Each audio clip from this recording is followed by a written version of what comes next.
Yeah, here we go. Well, it's morning here. Wow, it seems like it's late in the afternoon though. Oh, let's see, what time is it? I've got an interesting subject to talk about. Subject of matter very much that, well, I don't know if it matters now, but we have in the United States a lot of fraudulent, fake history.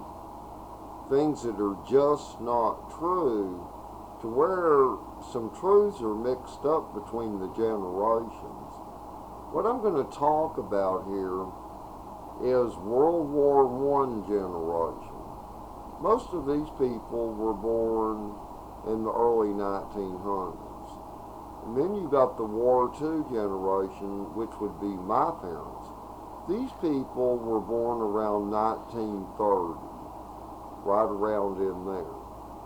And then my generation, the baby boomers, actually, they say it started as early as 46. No, it did not. Baby boomer generation started in the year 1951 after World War II ended in the fall of 1949, when women and men started interacting again and women became impregnated and bore children a good 9 months to 1 year later. It's easy to figure out. People that were like born in 1946, like as an example, the Mamas and the Papas group with Cass Elliot, Michelle Phillips, John Phillips, and Danny Daugherty. Okay, those people were actually the younger siblings of the World War II generation, because they were born in the early or around the mid 1940s. Those are not baby boomers. Okay, but see, it is said the hippie movement, here's what happened. Okay, I'm a baby boomer. I was born in 1956. Alright, when I was in the first grade of elementary school, that was in the year 1962, right? Alright, you figure you had the hippie movement then, but it wasn't as populated. But by 1965, you definitely had the hippie movement. You had the hippie movement where they had psychedelics written on cars, billboards, graffiti on buildings. The guys had long hair. They'd wear like a band around their head. Many would wear turquoise. Those were basically people that didn't have a whole lot of money. Okay, those people were not baby boomers. Those were not baby boomers. What those were the some of them were War II generation, absolutely, people born around 1930. Even though that was my parents' generation, a lot of them were, those hippies. They were those hippies. But see, here's what happened. As time went by, like when I turned 18 in 1974, or 18 years of age in 1974. Workplaces, places that I worked off when I was getting my start before I developed a trade skill, machinist, machining. I would be accused over and over by the War I generation men and the War II. You young hoodlums are the ones that brought drugs in this country and caused all these drugs. That was bullshit. Because how could I have done that? Like when that shit was going on, even in 1967, when hippie movement was very heavy, they called it the Free Society movement. Okay, in 1967, I was 11 years of age. Okay, I was in middle school at the time. Like sixth grade, how in the hell could I have been dealing drugs when I didn't even have money for a pack of damn cigarettes? So, but then, when I'm in the workforce starting in the mid-70s, these old creeps from the two war generations, they're pinning that shit on me and other guys in my age group. They're throwing that shit on us. We didn't do that crap. They're the ones that trafficked in drugs. Now, some of the boomers, they were doing drugs. A lot of them smoked pot all the time, baby boomers. You know, that started when they were teenagers. Well, those were loose idiots that didn't take life serious. Because me personally, I have never smoked marijuana in my whole damn life.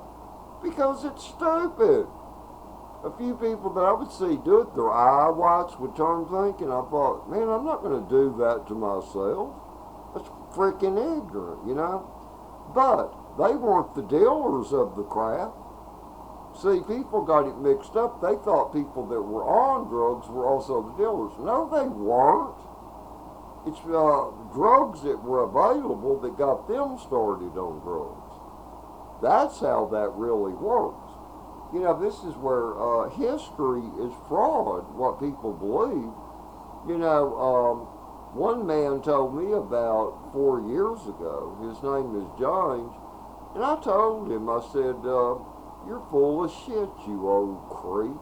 He said, the Beatles brought drugs into America. Well, I got news for y'all. Those are musicians and singers. They didn't have time to bring drugs into the U.S.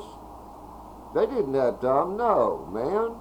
You know, it's the baby boomers, grandparents, and our parents' generation that was doing that shit, people. Men that had short hair, that were living in subdivisions during the 1950s as adults, you know, causing all of us to be born, or allowing all of us to be born in the 50s and 60s. They were the ones that brought drugs into this country. That's where that came from. But see, just like us baby boomers, those lying idiots, they would pin it on rock stars. They would pin it on light. See, they would point the finger away from themselves when it was them that was dealing the drugs and bringing into this country. And how do you think they got them in here? Okay, you take shipping, all right, and then you take aircraft. Guess what? The people that work for the airlines and people that, you know, worked like in shipping, guess what generation those people were? War one generation, War two. They were getting a percentage too. That's how that shit got into this country, man. That's how it happened. It didn't, the baby boomers did not cause that. And the baby boomer generation did not start in 1946, 47, 48, or even 49. It was after the end of the World War, like I described in the beginning of this video, that were born approximately the year 1951 and after. That is who your baby boomers are. Anybody born earlier than that is the younger brothers and sisters, younger siblings of the War II generation. That's who they are. So there you have it. There's the truth, man. You know, and the assholes that caused all of the businesses to shut down in northern states, where many of all of those buildings that were businesses, all of those abandoned houses, you know, like in Detroit, Michigan. Look at that sometime, people, on videos. Guess who calls that? War One and War Two generation calls that. My generation, we did not cause that. They did.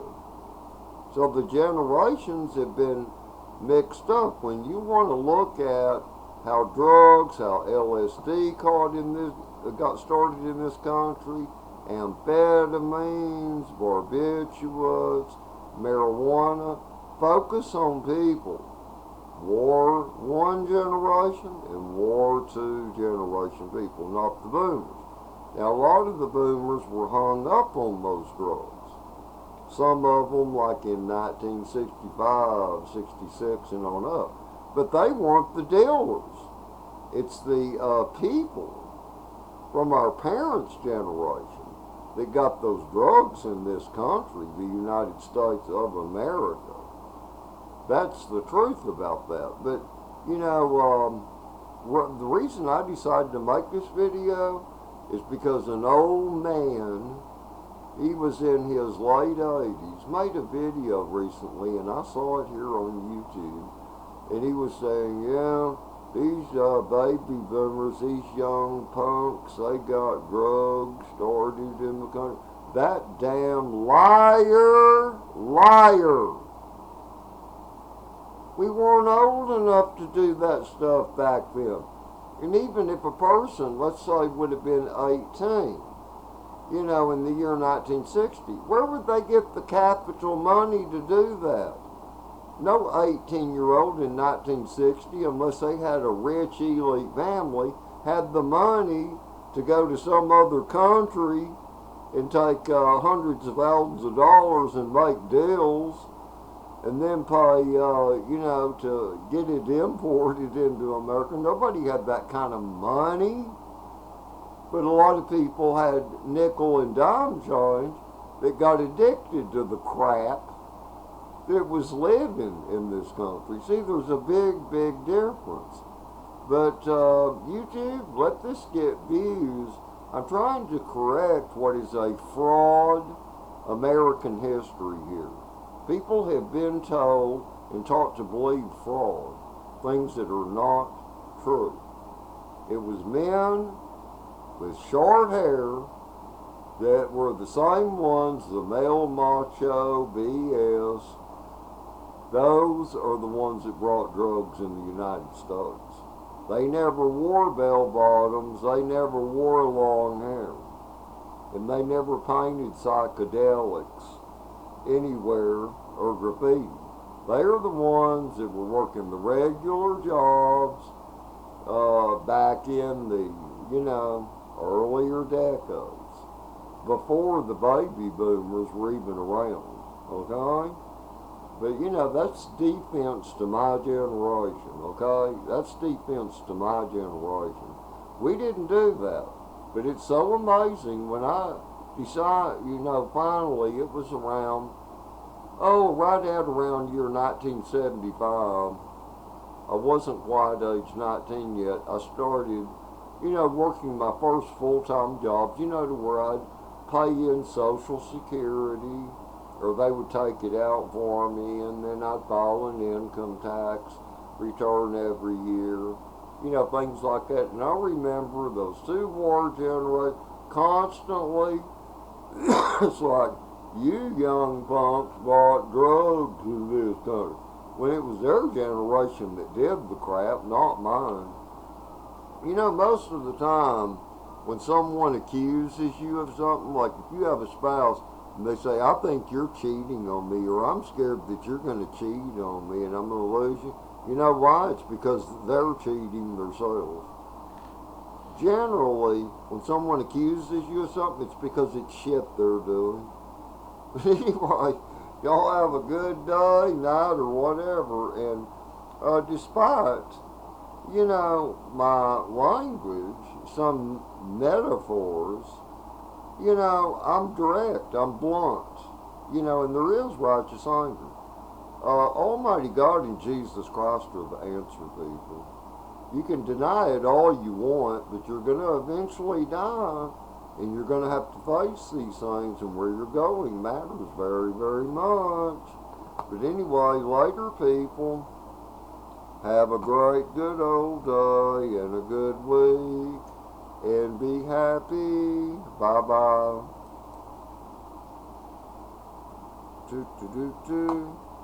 Well, I'm looking for I've been having trouble with my mouse finding the air.